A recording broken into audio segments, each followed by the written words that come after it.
भगवान ने रुक्मिणी जी से कहा, रुक्मिणी एक बात कहूं? रुक्मिणी जी ने कहा, आज्ञा करें प्रभु।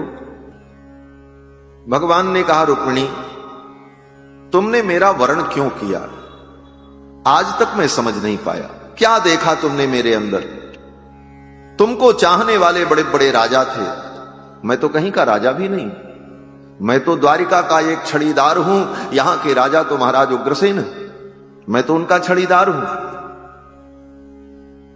आपने मेरा क्यों वर्ण किया? मैं कोई बहुत बड़ा वीर भी नहीं हूं। दुनिया के जितने राजा हैं मुझे भगोड़ा कहते हैं। बोले वो कृष्ण भगोड़ा? मथुरा से युद्ध छोड़ करके भागा तो जाकर के समुद्र में छिपा। इसीलिए आज भी द्वारिका के लोग भगवान को क्या कहते हैं? बोले रणछोर राय। रणछोर राय मतलब जो रण छोड़ करके भागा। बोले भगोड़ा कृष्ण। और तो और आप परम सुंदरी और मैं काला कलूटा। क्या देखा आपने मेरे अंदर? आप एक राज कन्या, एक राजा की बेटी, ऐसे कुलीन राजा महाराज भीष्मक की कन्या, और मेरे तो कुल का ठिकाना नहीं। आज तक यह निर्णय नहीं हो पाया कि मैं वसुदेव का बेटा हूं कि नंद का बेटा हूं, जिसके बाप का ही वेरिफिकेशन नहीं हो पाया आज तक। कोई कहता नंद का बेटा, कोई कहता वसुदेव का बेटा। क्या मिला आपको? आपने मेरे जैसे व्यक्ति का वर्ण क्यों किया? और तो और अगर एकमात्र आप मेरी पत्नी होती तब भी कोई बात नहीं थी, लेकिन आपके अतिरिक्त मैंने 16,107 और विवाह किए। इतनी तुम्हारी सौतें हैं, क्या मिला तुमको? और देखो रुक्मिणी, सच्ची बात तो यह है कि मेरी कोई रुचि तुम्हारे में नहीं है। यह तो तुम्हारा पत्र आया था, इसलिए मैंने तुम्हारा हरण किया और तुम्हें लेकर के आया। लेकिन मेरी कोई अभिरुचि तुम्हारे में नहीं है और अभी भी कुछ बिगड़ा नहीं है। अगर आप चाहो तो आप अपने मन के अनुकूल किसी छत्री का वर्ण कर लो और जिसके साथ जाना चाहो चली जाओ, मुझे कोई आपत्ति नहीं। इतनी बड़ी बात भगवान ने रुक्मिणी से कही, और वो भी कब कही? बोले जब 10 बेटा और 1 बेटी हो चुकी। सोचने वाली बात। 10 बेटा 1 बेटी हो जाए तब पति कहे कि अब तुमको जहां जाना हो चली जाओ, जिसके साथ जाना हो चली जाओ, तो पत्नी क्या कहेगी? पत्नी कहेगी जब जाना था तब तो गए नहीं, अब जाएंगे। अब कहां जाएंगे? अब तो तुम्हारी छाती पे ही दाल धरेंगे, यहीं रहेंगे, कहां जाएंगे? लेकिन रुक्मिणी जी तो इतनी सीधी, इतनी सरल, इतनी गंभीर। रुक्मिणी जी को लगा कि भगवान मेरा त्याग कर रहे हैं। मूर्छित हो गई, हाथ से व्यजन छूट गया और मूर्छित होकर के गिरी। तब तक भगवान ने उनको संभाल लिया, जल का छींटा दिया। रुक्मिणी जी को होश आया। रुक्मिणी जी रोने लगी, हे श्याम सुंदर, हे द्वारिकाधीश, आप मुझ दासी का त्याग क्यों कर रहे हैं? ये दासी आपके चरणों को छोड़ करके कहां जाए? फिर रुक्मिणी जी ने जो उत्तर दिया है वास्तव में बड़ा अद्भुत है। भगवान ने जो जो बातें कही कि मैं तुम्हारे योग्य नहीं था, रुक्मिणी जी ने उन सब का उत्तर दिया कि कृष्ण वास्तविकता तो यह है कि मैं आपके योग्य नहीं, आप तो महान हो। बड़ा भावपूर्ण उत्तर है मान। ये तो भागवत की कथा, जहां जाए मन तहीं लुभाई, जिस प्रसंग का स्पर्श कर लो वहीं डूब जाओ। और ये कथा वास्तव में डूबने के लिए है। जो कथा में डूब जाता है वो संसार सागर में डूबने से बच जाता है। भव सागर में डूबने से बचना है तो कथा के इस सागर में डूब जाओ। और जिसने कथा के सागर में डुबकी लगा ली वो संसार सागर में डूबने से बच जाए। महाराज रुक्मिणी जी अत्यंत दुखी हुई। तब भगवान ने उनको समझाया, बोले देवी मैं आपका त्याग नहीं कर सकता। बोले फिर आपने ऐसी बातें क्यों कही? तब भगवान ने बताया कि मैंने इसलिए कहा कि मेरी इन बातों को सुन करके आप नाराज हो जाओगी, आपको क्रोध आएगा, और क्रोध में जब आप कुछ कहोगी तो मैं देखूंगा कि मेरी रुक्मिणी का मुख कैसा लगता है। ये देखने के लिए मैंने कहा। अयम ही परमो लाभो गृहेषु गृह मेधिनाम यन्नरमैर नीयते यामह प्रियया भीरुभामिनी। भगवान कहते हैं, हे भामिनी, तुम्हारे क्रोधपूर्ण मुख को देखने के लिए मैंने ऐसा कहा। रुक्मिणी जी ने कहा, प्रभु मैं आप पर क्रोध करूं ये उचित नहीं, और फिर आपको यही सब देखना है तो वो 16,107 हैं, जाओ उनसे आप झगड़ा करो, उनका क्रोध देखो, मुझे तो क्रोध नहीं कर। रुक्मिणी जी ऐसी सरल है। रुक्मिणी साक्षात महालक्ष्मी है।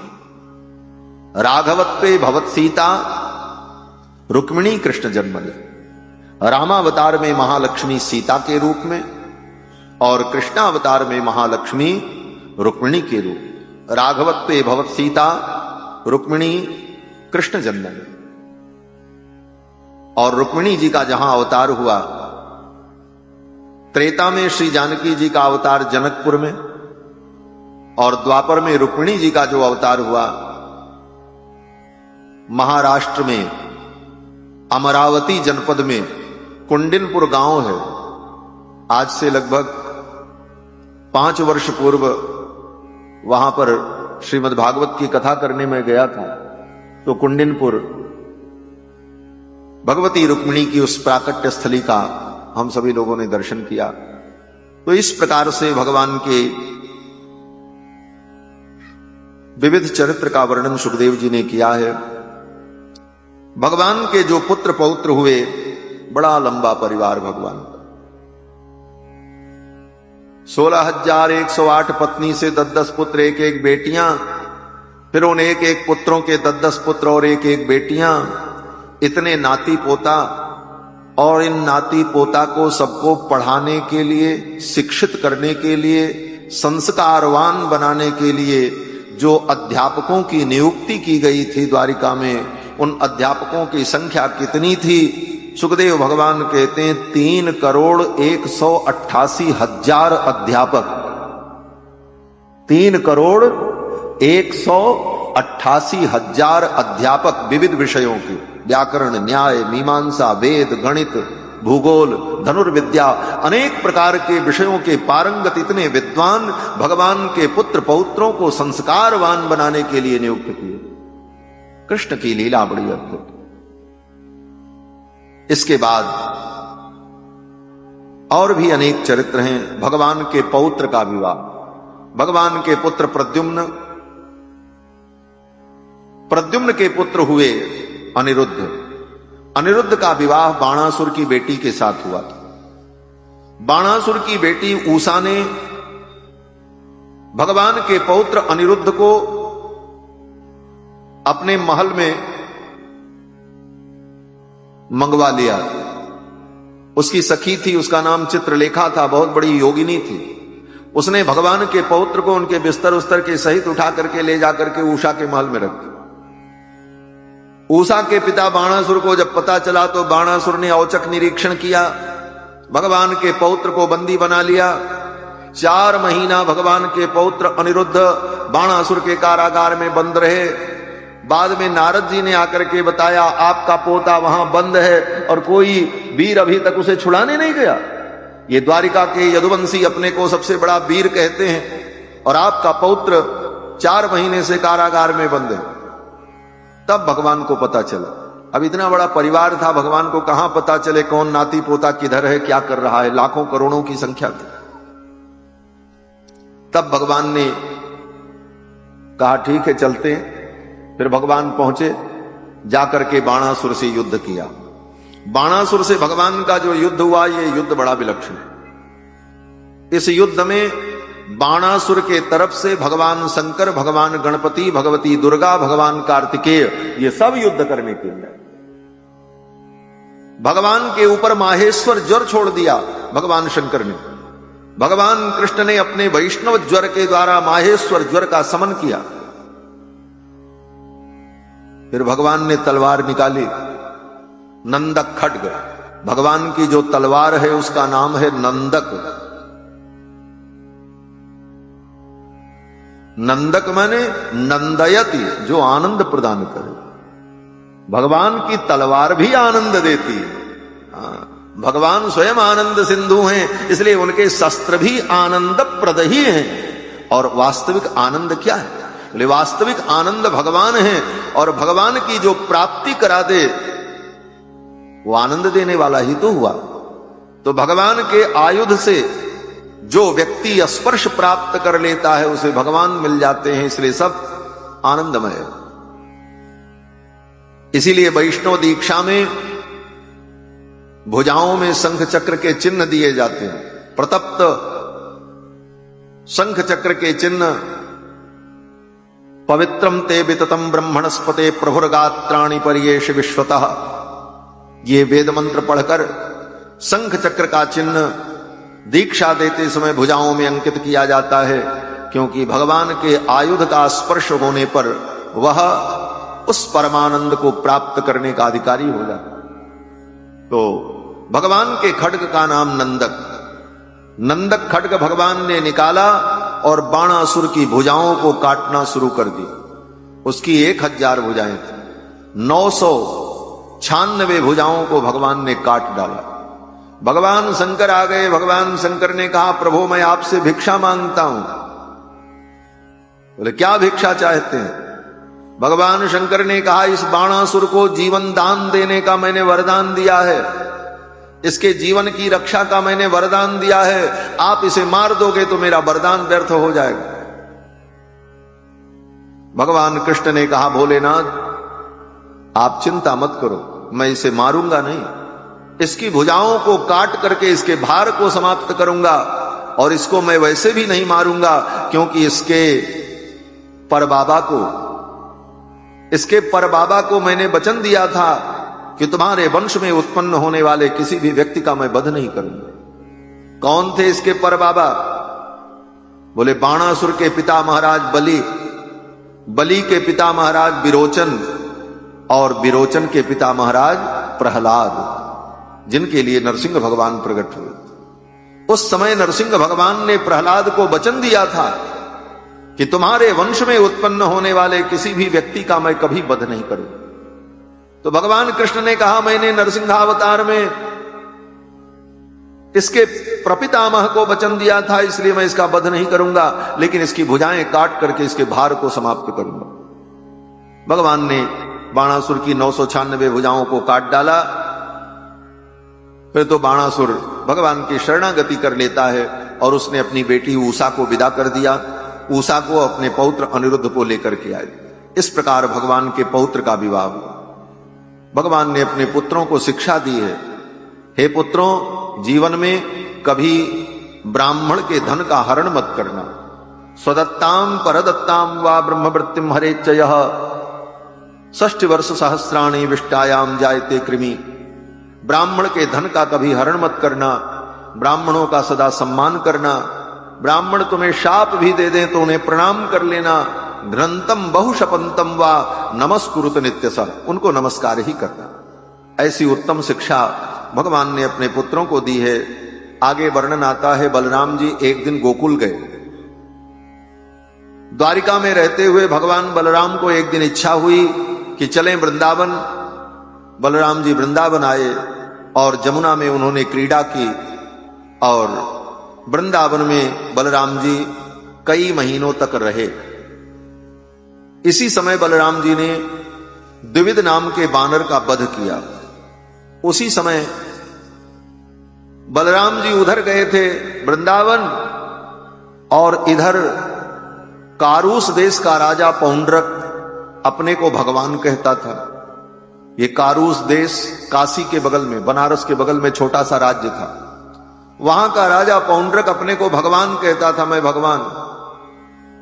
नकली शंख चक्र लगाकर, गदा लेकर पीतांबर पहनकर मोर मुकुट लगा करके रथ पर बैठ करके घूमता था, कहता था असली वासुदेव मैं हूं। ये देखो, भगवान के समय में भी इस धरती पर नकली भगवान, कितनी विडंबना। आज तो कलयुग है, आज तो इतने नकली भगवान इस धरती पर घूम रहे हैं कि क्या कहें। अपने को भगवान बता रहे मैं भगवान हूं। ऐसे नकली भगवानों के चक्कर में जो पड़ा वो तो नरक जाएगा ही जाएगा, और वो जो भगवान है उनकी तो क्या दुर्दशा होगी भगवान ही जानेगा। ऐसे पाखंडियों से सदा बचने की आवश्यकता है। इस धरती पर अज्ञानियों के द्वारा, मूर्खों के द्वारा किसी को भी भगवान बना दिया जाता। अरे ये तो बड़े महान है, भगवान है। और उसका परिणाम बड़ा भयानक। पौंड्रक अपने को भगवान कहता था, और कुछ चापलूस लोग जो उसके अगल बगल थे वो उसको कहते थे हां हां तुम भगवान हो। काशी नरेश भी कहने लगे हां तुम भगवान हो पौंड्रक को। तो एक दिन तो उसकी इतनी हिम्मत हो गई, उसने पत्र लिख दिया, और पत्र लिखा द्वारिकाधीश को, यह द्वारिकाधीश तुम भगवान नहीं हो, असली वासुदेव मैं हूं। ये चक्र धारण करना तुम छोड़ दो और अपने को भगवान कहना छोड़ दो। ये पत्र जब द्वारिका पहुंचा, द्वारिका के जितने वीर थी उनकी भुजाएं फड़क पड़ी। उन वीरों ने कहा हे द्वारिकाधीश, ये अपमान अब सहा नहीं जाता, आप चलें और चल करके उसका वध करें। भगवान ने कहा ठीक। भगवान चल पड़े, पहुंचे पौंड्रक के यहां। पौंड्रक आया युद्ध करने के लिए। भगवान ने रथ पर बैठे बैठे कहा पौंड्रक, तुमने पत्र भेजा कि चक्र धारण करना छोड़ दो, तो लो अब मैं चक्र को छोड़ रहा हूं। अगर तुम असली वासुदेव हो, असली भगवान हो, तो इस चक्र को तुम संभाल लेना, मैं छोड़ रहा हूं। ऐसा कह करके भगवान ने अपना चक्र छोड़ा। अब वो चक्र जब चला तो पौंड्रक की बुद्धि तो फेल हो गई। भगवान के चक्र को चक्रराज सुदर्शन सौदर्शन जिहाना दिशविदस तिरस्कृत्य सावित्र मर्चि, ऐसा दिव्य दे दीप्यमान भगवान का जब चक्र चला तो पौंड्रक की तो सिट्टी पिट्टी गुम हो गई। भगवान ने उसका शिरच्छेद कर दिया, पौंड्रक को मार दिया। काशी नरेश जो उसका मित्र था वो लड़ने आया, उसको भी भगवान ने मार दिया। उसका सिर काट करके काशी में फेंक दिया। काशी में जब सिर जाकर के गिरा तो राजा के बेटे ने देखा मेरे पिता को द्वारिकाधीश कृष्ण ने मारा, तो काशी के पंडितों को बुला करके यज्ञ किया, कृत्या प्रकट की कि ये कृत्या कृष्ण को मार दे। कृत्या भगवान कृष्ण को मारने के लिए चली। भगवान का सुदर्शन चक्र प्रकट हो गया, चक्र ने कृत्या को भस्म कर दिया। भगवान ने सुदर्शन चक्र को संकेत किया जाओ काशी, और काशी को दग्ध कर दो, पूरी काशी को जला दो। भगवान का सुदर्शन चक्र पहुंचा और सुदर्शन चक्र ने संपूर्ण काशी को दग्ध कर दिया। दग्ध्वा वाराणसीम सर्वाम विष्णोश्चक्रम सुदर्शनम, भगवान के सुदर्शन चक्र ने संपूर्ण काशी को दग्ध कर दिया। जब काशी जलने लगी तो भगवान शंकर ने पार्वती का हाथ पकड़ा और कहा भागो यहां से। बोले क्यों? बोले सुदर्शन चक्र आज संपूर्ण काशी को जलाएगा। निन्ने बन्ने व काशी दवसिख जटिल ज्योतिषाये नदाहम कृत्या वृत्या बिलिल्ले सलभ सुरभया यत्र चित्र प्रभावे रुद्रोप्यद्रेर दुहित्रा गिरि गहन गुहा यद भयादभ्ययासी। भगवान रुद्र पार्वती को लेकर के काशी छोड़ करके चले। जब काशी जल करके शांत हो गई तब भगवान भोलेनाथ आए। भगवान श्री कृष्ण की ये सब बड़ी विलक्षण लीलाएं। भगवान के पुत्र का विवाह दुर्योधन की बेटी लक्ष्मणा के साथ हुआ। ये दुर्योधन भगवान का सगा समधी था, लेकिन अपने समधी का पक्ष नहीं लिया भगवान ने धर्म का पक्ष लिया, पांडव का पक्ष लिया। ये नीति। दुर्योधन की बेटी लक्ष्मणा का स्वयंवर हुआ। उसमें भगवान के पुत्र पहुंच गए। कौन से पुत्र? बोले जाम्बवती के पुत्र। वो जामवंत जी की जो बेटी थी, तीसरी पत्नी, उनके पुत्र सांब उस स्वयंवर में पहुंचे। ये सांब जो भगवान के पुत्र है ना, ये बड़े सुंदर महाराज। हां, ठाकुर जी के सभी पुत्रों में सबसे सुंदर कोई तो सांब जैसा सौंदर्य किसी का नहीं। इन्हीं सांब को ही साड़ी पहना करके यदुवंशियों ने महिला के रूप में ले जाकर के ऋषियों का मजाक उड़ाया था, जिसका परिणाम यदुवंश का संहार हुआ।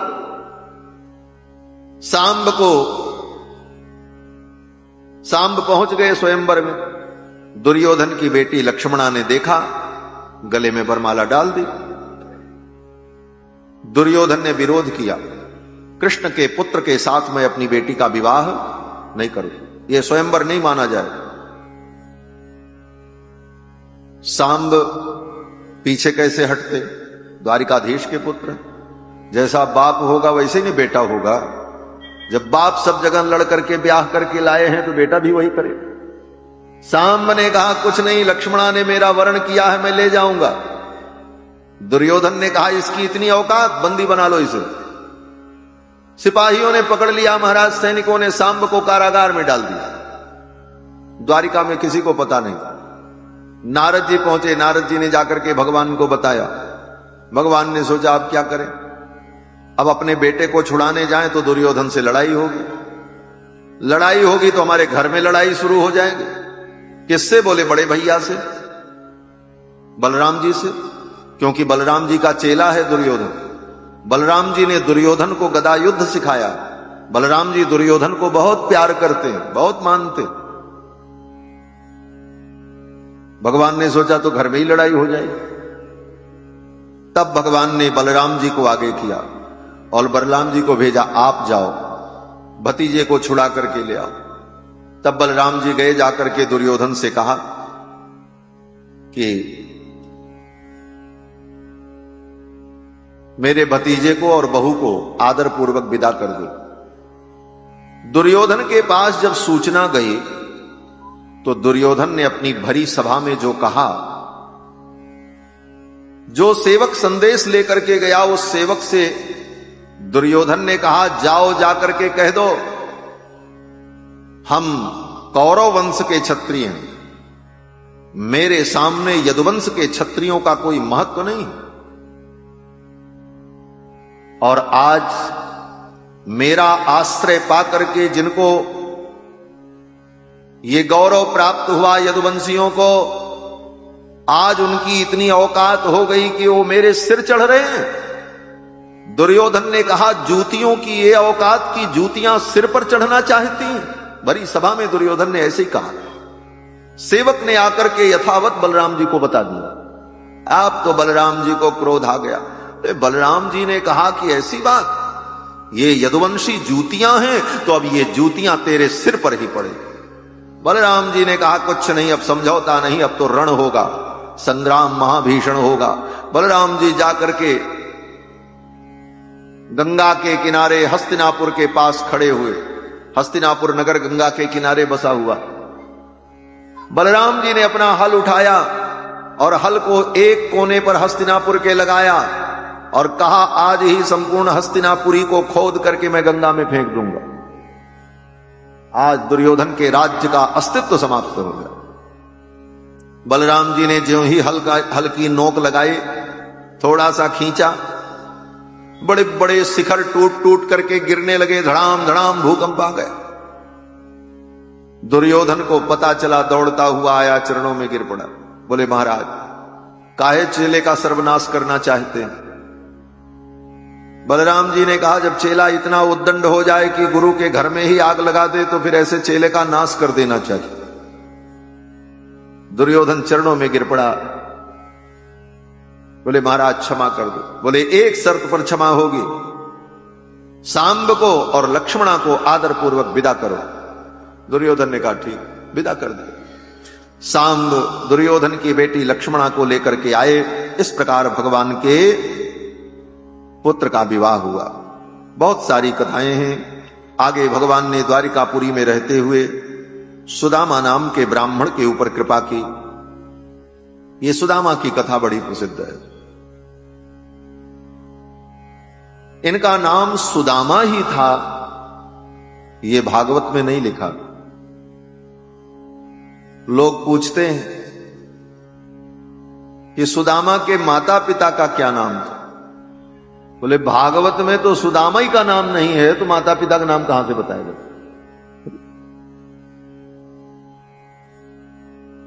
यहां पर भागवत में तो यही है कि कृष्णस्यासीत सखा कश्चित। सुखदेव जी कहते हैं कृष्ण भगवान के कोई सखा थे। शब्दार्थ कृष्णस्यासीत सखा कश्चित। कौन थे? बोले ब्राह्मणो ब्रह्मवित्तमः, ब्राह्मण थे। और केवल जाति के ब्राह्मण नहीं थे, ब्रह्मवित्तमः, ब्रह्म को जानने वाले थे। ब्रह्म माने वेद, ब्रह्म माने परमात्मा। जो परमात्मा को और शास्त्र को वेद को जाने, ऐसे ब्राह्मण। ब्राह्मणो ब्रह्मवित्तमः विरक्त इंद्रियार्थेषु, और विषयों में उनकी आसक्ति नहीं थी। प्रशांत आत्मा जितेंद्रियः, और परम शांत। बस नाम नहीं कहीं आया। यही सुखदेव जी कहते हैं बड़े विरक्त थे, त्यागी थे, विद्वान थे, ब्राह्मण थे, तपस्वी थे, भगवान के सखा थे। उनका नाम सुदामा। बोले अन्य ग्रंथों के आधार पर, अन्य पुराणों के आधार पर यह बात कही जाती, उनका नाम सुदामा।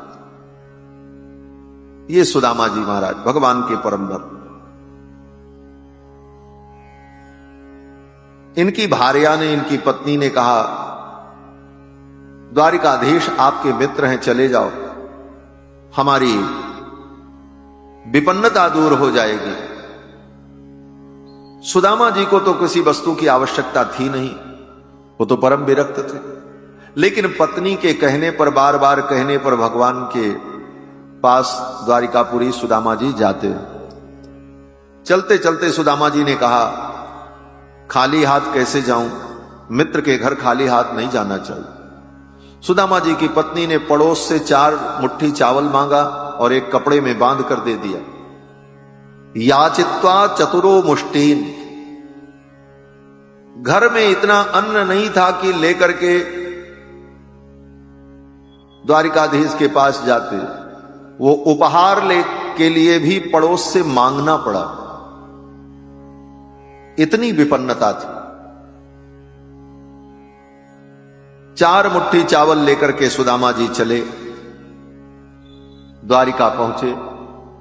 भगवान ने खूब स्वागत किया महाराज। अपने सिंहासन से उतर करके भगवान दौड़ पड़े और दौड़ करके सुदामा जी को प्रणाम किया, हृदय से लगाया और फिर लेकर के आए, अपने सिंहासन पर विराजमान किया। जिस पलंग पर भगवान बैठते उसी पलंग पर बैठाया भगवान सुदामा जी। रुक्मिणी जी को अच्छा नहीं लगा, कहां से लाकर के इस गंदे मैले कुचैले आदमी को मेरे बिस्तर पर बैठा दिया। किमनेन कृतम पुण्यम अवधूतेन भिक्षुणा। रुक्मिणी कहती है इस भिखारी ने, इस दरिद्र ने कौन सा पुण्य किया था, ये त्रिलोकी के स्वामी इसको इतना सम्मान दे। भगवान ने बिस्तर पर बैठाया, स्वयं चरणों में बैठ गए, सुदामा जी का चरण धोने लगे। रुक्मिणी जी नाक सिकोड़ रही थी, कहां से इस मैले कुचैले दीनहीन श्रियाहीनेन लोकेस्मिन् गर्हितेन अधमेन च, इस अधम को अधमेन च गर्हितेन, इस गर्हित व्यक्ति को ला करके मेरे बिस्तर पर बैठा। रुक्मिणी जी बार बार नाक सिकोड़ रही, भगवान को अच्छा नहीं लगा। भगवान ने रुक्मिणी की ओर देखा और आंखों आंखों में ही भगवान ने रुक्मिणी जी को जो कहना था वो कह दिया। क्या कह दिया? कहते हैं ना, इशारों को अगर समझो तो राज को राज रहो। कुछ बातें केवल इशारे से ही कह दी जाती हैं और समझने वाला व्यक्ति समझ जाता है। रुक्मिणी जी समझ गई भगवान ने क्या कहा और रुक्मिणी ने क्या समझा। बोले भगवान ने रुक्मिणी की ओर देखा और इशारे इशारे में कहा, रुक्मिणी आज तू द्वारिका की पटरानी है तो तुझे बड़ा गर्व है कि मैं द्वारिका की पट्टमहिषी हूं। वो दिन तू भूल गई, तेरे पत्र को लेकर के आने वाला एक ब्राह्मण ही था। वह ब्राह्मण तेरा पत्र मुझ तक अगर लेकर के ना आता और उस ब्राह्मण ने अपने जान की बाजी लगा करके तुम्हारे पत्र को मुझ तक पहुंचाया, तेरे भाई को पता चल जाता तो उस ब्राह्मण के टुकड़े टुकड़े हो जाते। उस ब्राह्मण ने अपने जान की बाजी लगा करके तेरा पत्र मुझ तक पहुंचाया, तब तू आज द्वारिका की पटरानी है, नहीं तो तू द्वारिका की नौकरानी भी नहीं बन सकती। एक ब्राह्मण की कृपा से आज तू द्वारिका की पट्टमहिषी है और आज एक ब्राह्मण को मैं आदर दे रहा हूं, एक ब्राह्मण का मैं सम्मान कर रहा हूं, उसे अपने आसन पर बैठा करके उसका चरण धुल रहा हूं, तो तुम्हें बुरा लग रहा, तुम्हें द्वारिका की पटरानी होने का गर्व है। वो दिन भूल गई। इतनी बातें भगवान ने अपने इशारे से कह दी रुक्मिणी। रुक्मिणी समझ गई। फिर तो रुक्मिणी जी स्वयं दौड़ दौड़ करके एक एक वस्तु ला करके देने लगी और भगवान ने सुदामा जी का पूजन किया। पूजन जब संपन्न हो गया तो भगवान ने पूछा, मित्र समावृत्तेन धर्मज्ञ भार्योढ़ा सदृशी नवा। समावर्तन संस्कार के बाद, गुरुकुल से अपने घर जाने के बाद, मित्र तुमने विवाह किया कि नहीं किया? भगवान ने यही पूछा सबसे पहले। ऐसे भी बचपन के दोस्त जब मिलते हैं बड़े होने पर बहुत दिनों बाद, तो दोस्त दोस्त से यही पूछता है, अरे यार तेरी शादी हुई कि नहीं हुई? कह दे हां हो गई, बोले तो तेरी दुल्हन कैसी है, कहां शादी हुई? फिर तो सारी कहानी सुनने का आनंद होता है। इसी प्रकार भगवान ने सुदामा जी से पूछा, मित्र गुरुकुल से जाने के बाद तुम्हारी शादी हुई, समावृत्तेन धर्मज्ञ भार्योढ़ा सदृशी नवा, हुआ कि नहीं हुआ विवाह? सुदामा जी ने कहा, भैया गुरुकुल से जाने के बाद मेरा विवाह हुआ। बहुत सुंदर पत्नी है हमारी, बहुत ही सुंदर, बहुत अच्छी है, उससे अच्छी कोई हो नहीं सकती, इतनी सुंदर है, इतनी अच्छी। अब वहां जितने लोग खड़े थे, नौकर चाकर दास दासी, सब अपने मुंह पे हाथ रख करके हंसने लगे सुदामा जी को देखकर। क्यों? बोले सब सोचने लगे, देखो इस ब्राह्मण को, शरीर में धमनियां दिखाई पड़ रही हैं, पेट और पीठ एक हो चुकी है, इसके बाद भी पत्नी के प्रति कितना मोह है और पत्नी की इतनी प्रशंसा कर रहा, मेरी पत्नी बड़ी अच्छी है, मेरी पत्नी बड़ी अच्छी है। लेकिन सुदामा जी के कहने का भाव लोग समझ नहीं पा रहे। सुदामा जी बार बार यही कहते, मेरी पत्नी बहुत अच्छी है। कन्हैया ठाकुर ने बड़ी कृपा की, तूने बड़ी कृपा की, ऐसी सुंदर पत्नी सबको मिले, मैं तो यही चाहता हूं। भगवान भी सुन रहे थे। सुदामा जी ने कहा, भैया मेरी पत्नी इसलिए अच्छी है कि मैं तो इतना अभागा हूं, जीवन में कभी तुम्हारे चरणों तक ना आ पाता, लेकिन मेरी पत्नी ने ही बार बार कह कह करके मुझे आपके चरणों में भेज दिया, इसलिए वो अच्छी है।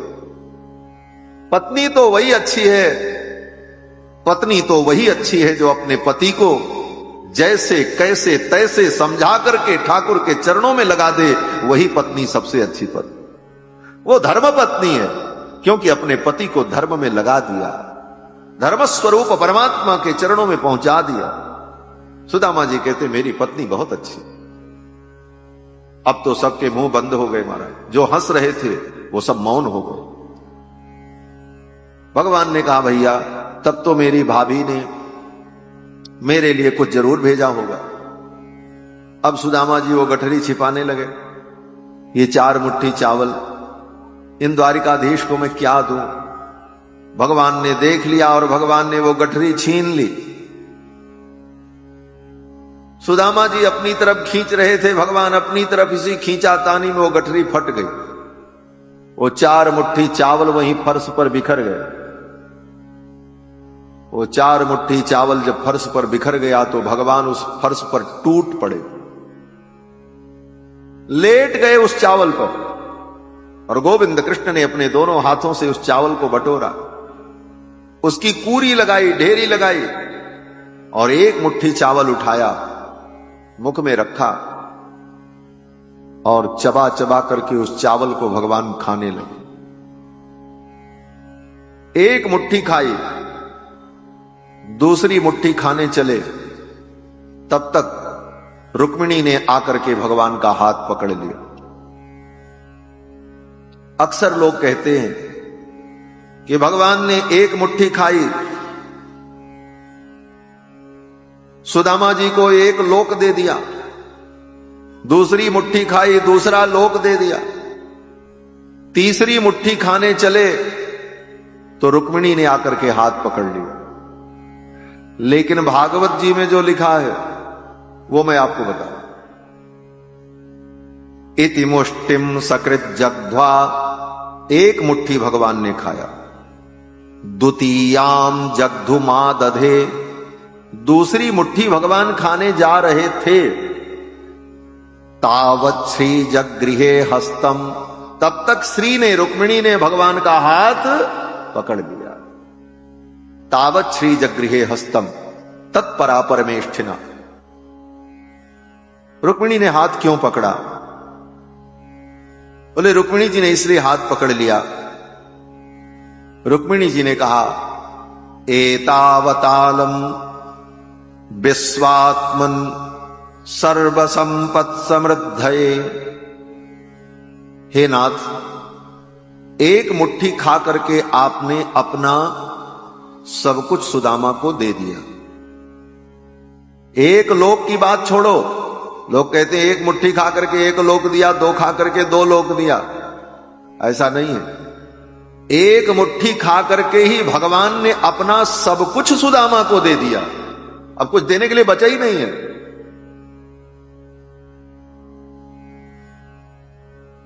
रुक्मिणी जी ये रहस्य खोल रही हैं। रुक्मिणी जी कहती हैं एतावतालम विश्वात्मन सर्व संपत् समृद्धये। हे विश्वात्मा, बस 1 मुट्ठी ही पर्याप्त है समस्त संपत्ति को देने के लिए। आपने सब कुछ सुदामा को दे दिया, अब दूसरी मुट्ठी मत खाओ। बोले क्यों? बोले दूसरी मुट्ठी खाने के बाद इसके बदले में सुदामा को क्या दोगे? अब तो कुछ बचा ही नहीं, अब केवल 1 चीज बची है बस। बोले क्या? कोई कितना भी बड़ा दानी हो, वो अपना सर्वस्व दान कर दे, लेकिन पत्नी का दान नहीं होता। पत्नी दान की वस्तु नहीं होती। बड़े बड़े दानियों के पास सब कुछ दे देने के बाद अगर कुछ बचता है तो पत्नी ही बचती है। बेटे का भी दान हो जाता है, विश्वजित यज्ञ में बेटे का भी दान हो जाता है। नचिकेता की कथा है ना उपनिषद में। अपने पिता से उसने पूछा कि आपने विश्वजित किया तो मेरा दान किसको किया? झल्ला करके पिता ने कहा जमराज को दे दिया। तो बोले ठीक है, तो हम जमराजे के पास जाते हैं। अब उस कथा में हम नहीं जाएंगे।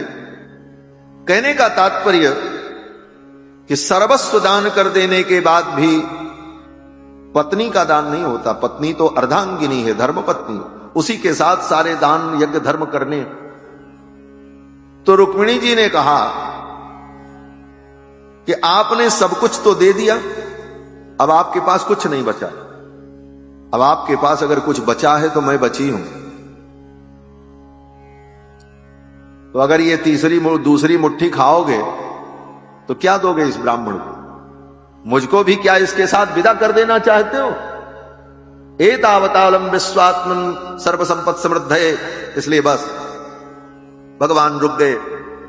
और दूसरा भाव ये था कि रुक्मिणी जी ने कहा कि ये ब्राह्मण के घर से आया हुआ अन्न है, ये प्रसाद है। 1 मुट्ठी तो आपने अकेले खा लिया और आपके पीछे 16,108 रानियां हैं। कम से कम एक एक कण तो इन रानियों को भी प्रसाद मिल जाए सुदामा जी के घर से आया हुआ। इसलिए अब ये 3 मुट्ठी आप छोड़ दो। भगवान ने छोड़ दिया। रुक्मिणी जी ने उन 3 मुट्ठी चावल को उठा करके अपने आंचल में रखा और एक एक कण उस चावल से निकाल करके भगवान कृष्ण की समस्त पत्नियों को रुक्मिणी जी ने अपने हाथ से दिया, सबको कुछ। और फिर तो सुदामा जी के घर अद्भुत वैभव प्रकट। एक दिन सुदामा जी रुके बस, दूसरे दिन सुदामा जी को भगवान ने विदा कर दिया, बोले पधारो। और रुकना इसलिए भी नहीं था कि अग्निहोत्र इत्यादि जो कर्म है वो करना होता है ब्राह्मण को। अब आज के जैसे तो ब्राह्मण थे नहीं, घर छोड़ करके 25-25 दिन बाहर घूमते रहे। घर में पवित्र अग्निहोत्र की अग्नि होती थी, सायंकाल प्रातः काल अग्निहोत्र करना है, सारे नियम करने। इसलिए बामुश्किल एक दिन कहीं बाहर गुजारा होता। और बाहर जाएं तो फिर पत्नी को भी लेकर के जाएं, अग्नि को भी लेकर के जाएं। जैसे भरत जी जब चित्रकूट जाने लगे तो वशिष्ठ जी को भी जाना पड़ा। वशिष्ठ जी ने सोचा कई दिन लग जाएगा वहां, तो अग्निहोत्रादि धर्म कैसे होगा, तो अपने अग्निहोत्र को और अपनी पत्नी अरुंधति को भी साथ में लेकर के गए। अरुंधति अरु अग्नि समाऊ, रथ चढ़ी चले प्रथम मुनिराज। तो सुदामा जी महाराज दूसरे दिन विदा हो गए।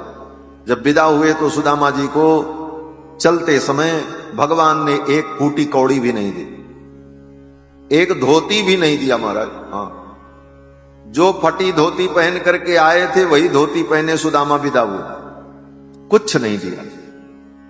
सुदामा जी चल पड़े। रास्ते में सुदामा जी सोचते जा रहे हैं कन्हैया ने कितना प्रेम दिया, कितना स्नेह दिया। सोना चांदी वस्त्र रुपया इसकी याद नहीं है सुदामा जी को। सुदामा जी तो यही याद कर रहे हैं कृष्ण ने कितना प्रेम दिया, कितना सम्मान दिया, कितना अपनत्व दिया, कृष्ण कितने अच्छे हैं। यही सब सोचते हुए सुदामा जी अपने घर पहुंचे। जब घर पहुंचे तो देखते हैं जहां उनकी कुटिया थी वहां तो महल बन गया, बड़ा महल तैयार हो गया। अब तो सुदामा जी सोचने लगे इतना बड़ा महल किसने बना दिया। सुदामा मंदिर देख डरे, कहां गई मेरी राम झोपड़िया, कंचन महल खड़े। तब तक सुदामा जी ने अपनी ब्राह्मणी को देखा। सुदामा की पत्नी ब्राह्मणी निकल करके आई, उसने सब कुछ बताया। सुदामा जी जान गए। द्वारिकाधीश की कृपा बड़ी अद्भुत। इस प्रकार भगवान ने सुदामा नाम के ब्राह्मण पर कृपा की। इसके बाद और भी अनेक कथाएं हैं। भगवान ने अनेक लीलाएं की द्वारिकापुरी में रहकर। भगवान ने जनकपुर की यात्रा की। जनकपुर की यात्रा में भगवान द्वारिकाधीश मिथिला के राजा और वहां एक बड़े योग्य विद्वान ब्राह्मण थे, उन दोनों के घर गए और दोनों के आतिथ्य को स्वीकार किया। आगे भागवत के 10वें स्कंद में वेद स्तुति का वर्णन है। वेद भगवान की स्तुति करते हैं और भगवान की सगुण साकार स्वरूप की महिमा का वर्णन करते हैं। इसके बाद श्रीमद् भागवत के 10वें स्कंद में ही वेद स्तुति के बाद बृकासुर दैत्य की कथा है। बृकासुर नाम का एक दैत्य था, उसने भगवान शंकर की आराधना की। शंकर जी प्रसन्न हो गए, बोले वरदान मांगो। बृकासुर ने कहा यही वरदान दे दो, जिसके सिर पे हाथ रखें वो भस्म हो जाए। भगवान शंकर ने कहा तथास्तु। बृकासुर ने देखा भगवान शंकर के बगल में पार्वती बैठी थी। बृकासुर ने सोचा लाओ इन्हीं के सिर पे हाथ रखें, जिसने वरदान दिया उसी के सिर पे हाथ रखें। बोले इनके सिर पे हाथ रख दे, ये शंकर जी भस्म हो जाएं, फिर तो इनकी पत्नी को मैं ले जाऊं। गौरी हरण लालसा, गौरी हरण लालसा से भगवान शंकर के मस्तक पर ही हाथ रखने के लिए बृकासुर दौड़ा। अब भगवान शंकर भागने लगे, कोई उपाय नहीं, घोर विपत्ति आ गई। भगवान शंकर भागते जा रहे थे, भगवान का स्मरण किया, तब तक भगवान प्रकट हो गए ब्रह्मचारी का रूप धारण कर। भगवान शंकर तो आगे निकल गए, पीछे से बृकासुर आ रहा था। भगवान ब्रह्मचारी बनकर के खड़े हो गए। भगवान ने कहा, सुनो सुनो दैत्यराज, कहां जा रहे हो? बोले, इन्होंने वरदान दिया है जिसके सिर पर हाथ रखें वो भस्म हो जाए, तो इन्हीं के सिर पर हाथ रख करके इनके वरदान का परीक्षण करना चाहते हैं। भगवान ने कहा, कहां तुम पागलपन में पड़ गए? बृकासुर ने कहा, क्यों? भगवान ने कहा, इनके वरदान पर तुमने भरोसा कर लिया? ये भोलेनाथ, ये मस्त रहने वाले, इनके वरदान में कोई शक्ति वक्ति नहीं है। बोले, वही तो मैं जानना चाहता हूं। तो भगवान ने कहा, इसे जानने के लिए इतना परेशान होने की जरूरत क्या है? अपने ही सिर पे हाथ रख करके देख लो, पता चल जाएगा वरदान में शक्ति है कि नहीं। बृकासुर ने कहा, कहीं हम भस्म हो गए तब? बोले, तो ऐसे मत रख लेना सीधे, ऐसे करना और धीरे धीरे हाथ ऐसे ले आना, जब गर्मी लगने लग जाए तो हटा लेना, पता चल जाएगा। बृकासुर ने कहा, हां ये युक्ति तो ठीक है। बृकासुर ने अपने सिर पर ऐसे हाथ किया और धीरे धीरे नीचे लाने लगा। भगवान ने कहा, कुछ गर्मी आई? बोले, ना। अरे बोले, कोई चिंता नहीं, उनके वरदान में कोई शक्ति युक्ति नहीं है, तुम निश्चिंत होकर के हाथ रखो। और नजदीक वो डरते हुए हाथ लाया। बोले, कुछ गर्मी लगी? बोले, नहीं। अब गर्मी कहां लगे? वो कोई हीटर तो था नहीं कि धीरे धीरे गर्म होता, वो तो वरदान था। ज्यों ही उसने अपने सिर के ऊपर हाथ रखा वो भस्म हो गया। तब भगवान शंकर को शांति मिली। भगवान ने बृकासुर का इस प्रकार उद्धार किया। भगवान शंकर को समझाया। बोले, आज के बाद इन दैत्यों को ऐसा वरदान मत देना। भगवान शंकर ने कहा, ठीक है प्रभु, अब ऐसी भूल नहीं करेंगे। इसके बाद कथा आती है कि श्री भगवान गोविंद ने द्वारिका में रहकर अनेक लीला करते हुए अपनी प्रजा को परमानंद दिया। एक बार वसुदेव जी ने नारद जी से ज्ञान की चर्चा की, तो नारद जी ने वसुदेव जी को बताया कि एक बार विदेहराज जनक के यहां नव योगेश्वर पधारे। उन नव योगेश्वरों से जनक जी ने जो जो प्रश्न किया है और उन्होंने जो उत्तर दिया, मैं तुम्हें बता रहा हूं। ये सब ज्ञान विज्ञान का बड़ा विलक्षण प्रसंग श्रीमद् भागवत महापुराण में है। आगे भगवान ने उद्धव जी को श्रीमद् भागवत के एकादश स्कंद में अद्भुत ज्ञान विज्ञान की चर्चा सुनाई है। भक्ति क्या है, कर्म क्या है, ज्ञान क्या है, उपासना क्या है, तांत्रिक उपासना क्या है, वैदिक उपासना क्या है, इन सब विषयों पर भगवान ने उद्धव जी को उपदेश किया है। और फिर भगवान ने ब्राह्मण के शाप को कारण बना करके अपने यदुवंश का संहार कराया।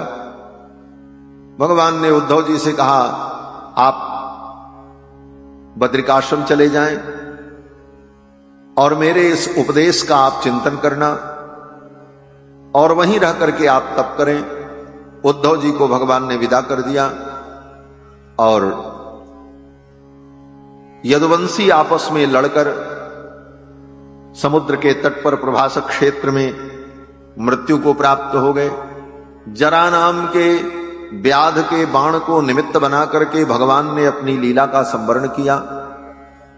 भगवान ने जरा नाम के व्याध के बाण को निमित्त बनाया और फिर भगवान ने अपनी ज्योति को आकाश में विलीन कर दिया।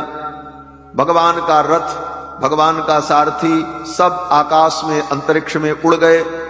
इस प्रकार भगवान ने अपनी लीला को पूर्ण किया है। और भगवान ने जब लीला को पूर्ण किया तो समुद्र ने द्वारिकापुरी को डुबो दिया। केवल भगवान का जो निज महल था वो बचा, बाकी संपूर्ण द्वारिका समुद्र में डूब गई। इस प्रकार 125 वर्ष तक इस धरा मंडल में रहकर भगवान ने ये सब लीला की है। 125 वर्ष की लीला भगवान श्री कृष्ण की। और 125 वर्ष के बाद भगवान ने निज धाम गमन किया। उद्धव को बद्रिकाश्रम भेज दिया। भगवान के चले जाने के बाद कलयुग आया। यदा मुकुंद